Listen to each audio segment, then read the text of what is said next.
Okay, so picture this, right? You're finally tackling that mountain of laundry and blasting some high energy dance music, and you just let that beat kind of move you. You know, we've all been there, right? Oh, absolutely.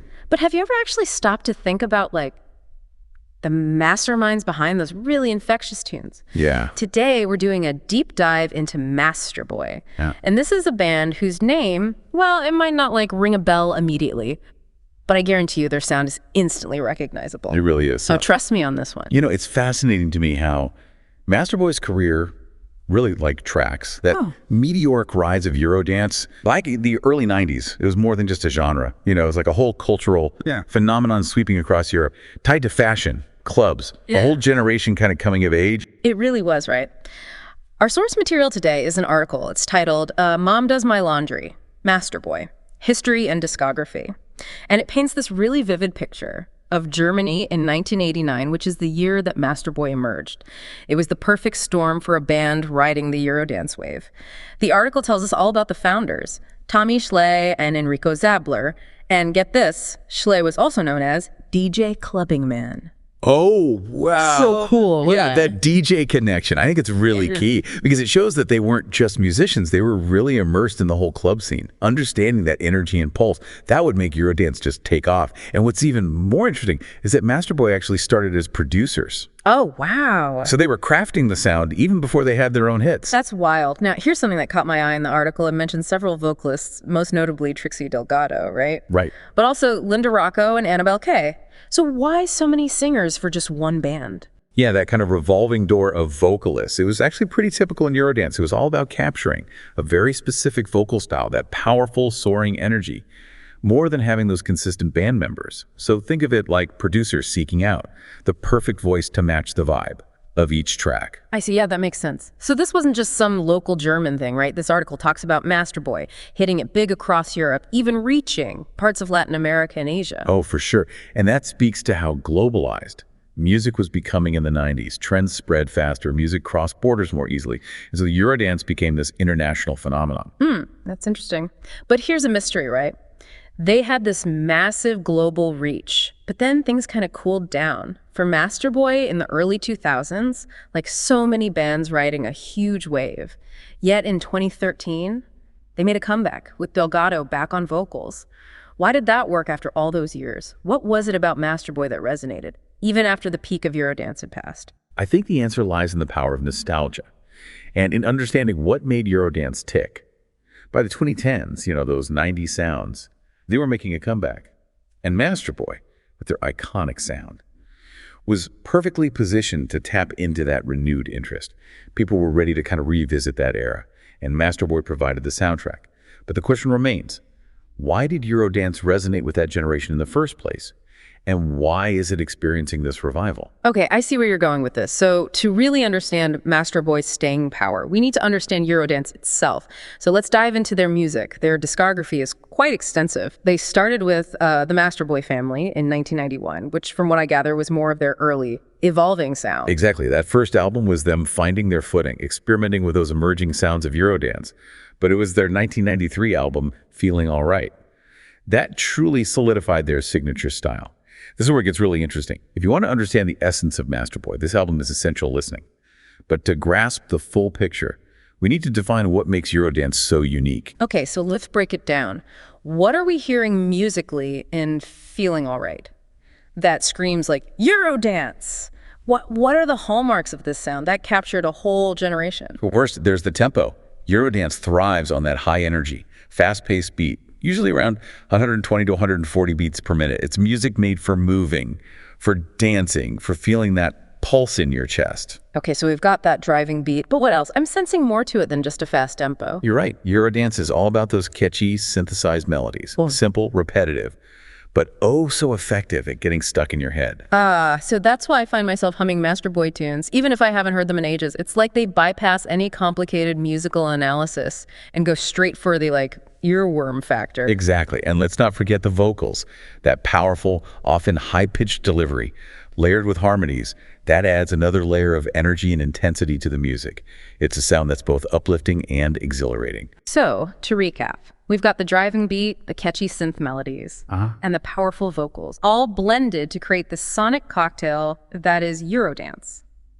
But Feeling Alright was just the beginning for Masterboy, right? They had even bigger hits to come.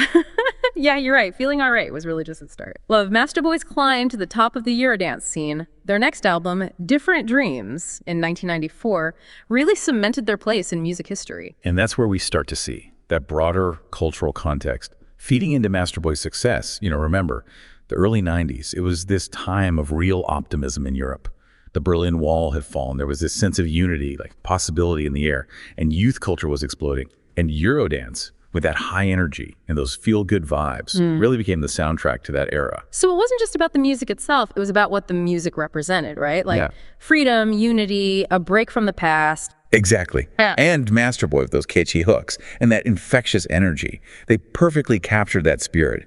Different Dreams topped the charts. And suddenly, they were a household name, not just in Germany, but across Europe and beyond. Let's talk about some of those iconic tracks. From Different Dreams, I Gotta Give It Up was a massive hit. Do you remember the first time you heard that song? Oh, absolutely. It was like an instant adrenaline rush, that driving beat, the pulsating synths, and Trixie Delgado's, powerful vocals. It was impossible not to move to it. It's funny you mentioned Trixie Delgado's vocals. Earlier, we talked about how Eurodance often featured rotating vocalists. But Delgado really became synonymous with Masterboy's sound. She definitely brought a very unique energy and power to their music. Her voice had this incredible range, and she could hit those high notes. With such force and emotion, it's no wonder she became the face of the band. Okay, so Different Dreams was huge, but they didn't stop there. In 1995, they released Generation of Love, and that title track, wow, it's instantly recognizable even today. Oh yeah, that song is pure Eurodance magic. It has all the elements we talked about, the driving beat, the catchy melody, the soaring vocals. But there's something about the way it all comes together that just elevates it to another level. It became an anthem for a generation, and it still holds up today. I'm curious, did Generation of Love push the boundaries of Eurodance in any way, or was Masterboy sticking to their proven formula? I think it was a combination of both. They definitely stayed true to their core sound, but they also incorporated some new elements. For example, the use of orchestral samples in the intro and bridge. It adds this sense of grandeur and epicness. That wasn't typical in Eurodance at the time. It's subtle, but it makes a big difference. So they were innovating within the genre, pushing the boundaries, but without losing sight of what made them successful. Exactly. And that's a testament to their skill as producers and songwriters. They weren't content to just repeat themselves. They were constantly looking for ways to evolve and refine their sound. They continued to experiment. With their next album, Colors, released in 1996, it didn't achieve the same level of commercial success as the previous two albums, but it showed their willingness to try new things. But for me, Land of Dreaming from that album showcases their versatility. It's still danceable, but it's got this almost ethereal, dreamy quality to it. I agree. Land of Dreaming is a great example of how Masterboy could create tracks that were both energetic and introspective. It still has that driving Eurodance beat, but the melodies are more mellow and the vocals are more subdued. It's a perfect example of how they weren't afraid to explore different moods and emotions within the genre. Okay, we've talked about the albums, but there's another track we can't overlook, Feel the Heat of the Night from 1994. It became a global smash, further solidifying their international status. Yeah, that song is a perfect example of Masterboy's ability to craft a track that's both catchy and anthemic. It's got that irresistible hook, the driving beat, and those soaring vocals that just make you want to sing along at the top of your lungs. It's no wonder it became a staple in clubs and on radio stations around the world. So we've got all these hits, but here's the million-dollar question, right? Do these tracks still hold up as club bangers today? Do they still get people moving on the dance floor? That's a great question, and I think the answer is a resounding yes. Some tracks transcend time, and they become true classics, always able to get a crowd going. Others evoke this strong sense of nostalgia, transporting people back to a specific time and place. And Masterboy, they managed to do both. Their music taps into something primal, that desire to move, to connect, to lose yourself in the rhythm. Yeah, I think you're right. There's a timeless quality to their music, and it definitely still has the power to get people moving. But as we mentioned earlier, there's also this powerful wave of nostalgia associated with Eurodance. especially for those who came of age in the 90s. It represents a specific time and place, a sense of freedom and possibility that, many people long for. Absolutely. And that nostalgia factor is a major reason why Eurodance is experiencing this revival. People are rediscovering the music they loved in their youth, and they're introducing it to a new generation. It's fascinating how music can act as a time machine, transporting us back to specific moments in our lives.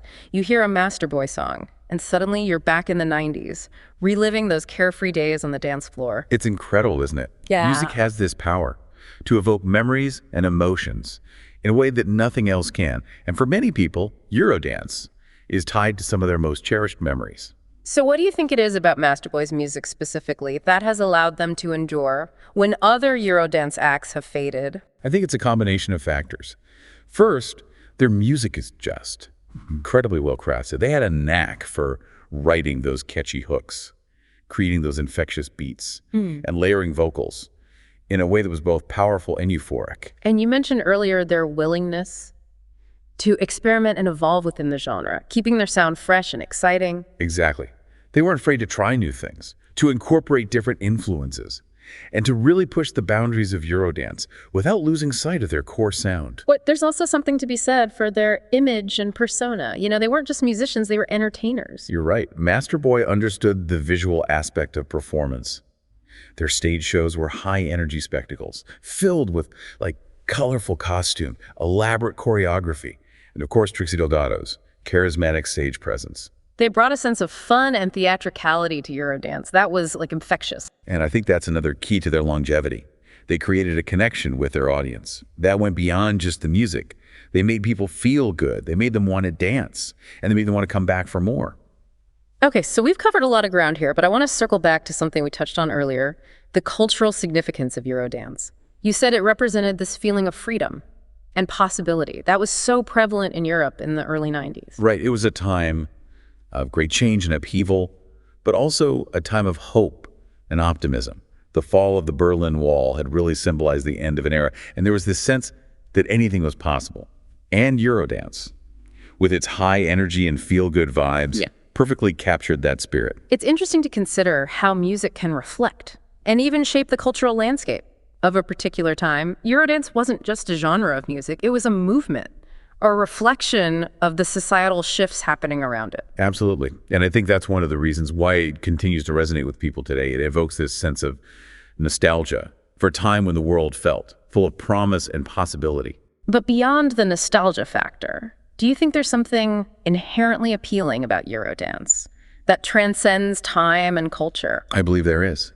At its core, Eurodance is about joy, about movement, about connecting with others through music.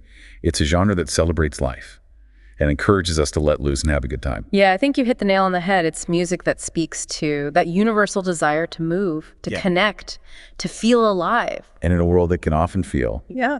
overwhelming and chaotic, Eurodance offers this brief escape, a chance to kind of lose ourselves in the rhythm and forget our troubles for a few minutes. So as we wrap up our deep dive into the world of Masterboy, what's the one thing you hope our listener takes away from this conversation? I hope they gain a deeper appreciation for Masterboy's music, their impact on Eurodance, and the cultural context that really shaped their success. But more importantly, I hope they're inspired to explore the world of Eurodance further. There's so much great music out there, just waiting to be discovered. I couldn't agree more. And who knows, maybe you'll even be inspired to throw your own 90s Eurodance party. It's funny, we started this deep dive talking about blasting Eurodance while doing laundry. But now I'm thinking, why limit ourselves to the laundry room, right? I'm sensing an idea brewing. I do. Why not recreate that 90s Eurodance magic? I'm talking like a full-blown party. Neon colors, glow sticks, the works. It could be a total blast from the past. Oh, I love it. And think of the playlist potential. You could feature all of Masterboy's biggest hits alongside other iconic Eurodance tracks from the era. It would be a fantastic way to experience the music in a social setting, just like it was meant to be enjoyed. Exactly. And no 90s party would be complete. Wow. Without the snacks, we're talking pizza rolls, Dunkaroos, maybe even some Surge if you can find it. It'd be a total sensory experience, transporting everyone back to those carefree days. You're really painting a vivid picture here. And it would be so interesting to see how people react to the music, especially those who weren't even around during its heyday, would they get swept up in the energy and nostalgia. That's the beauty of music, right? It transcends generations. A good beat is a good beat, no matter when it was made. And Eurodance, with its infectious energy and simple feel-good vibes, it has this amazing ability to bring people together. It really does. You're right. There's something about Eurodance that just makes you want to move, to connect with others, to just let loose and have fun. It's a genre that celebrates life and encourages us to embrace the moment. So to our listener out there, if you're feeling adventurous, I challenge you to throw your own 90s Eurodance party. Blast those Masterboy tracks, break out the neon, and let the good times roll. Who knows? Maybe you'll even spark a whole new wave of appreciation for this amazing genre. And that brings us to the end of our deep dive into the world of Masterboy. We've explored their history, their music, their impact on Eurodance, and even pondered the nature of nostalgia and the power of music to transport us through time. Yeah, it's been quite a journey. We started with a simple question: who is Masterboy?